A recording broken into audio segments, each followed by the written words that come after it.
Sosok Atta Halilintar kembali menjadi perbincangan publik usai beredarnya video dirinya menunaikan salat di Imprantoko saat berlibur di Tiongkok.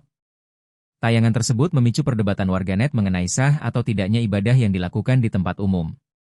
Peristiwa itu terjadi ketika Atta Halilintar bersama sang istri, Aurel Hermansyah, menikmati liburan akhir tahun 2025 di Tiongkok bersama keluarga besar. Perjalanan tersebut turut diikuti Anang Hermansyah, Ashanti, serta anggota keluarga lainnya. Selama berada di negeri tirai bambu, keluarga Atta Halilintar diketahui mengunjungi sejumlah kota populer, seperti Zhuhai dan Shanghai sebagai destinasi wisata mereka. Dalam rekaman itu, Atta Halilintar tampak menghadap kaca toko dengan beralaskan jaket, menjalankan ibadah dengan khusyuk dan tenang. Aksi tersebut langsung menuai beragam respon dari warganet.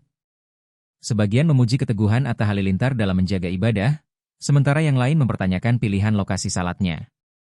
Beberapa warganet menilai Atta Halilintar sebenarnya memiliki opsi menjamak salat di hotel, mengingat statusnya sebagai musafir yang sedang melakukan perjalanan jauh.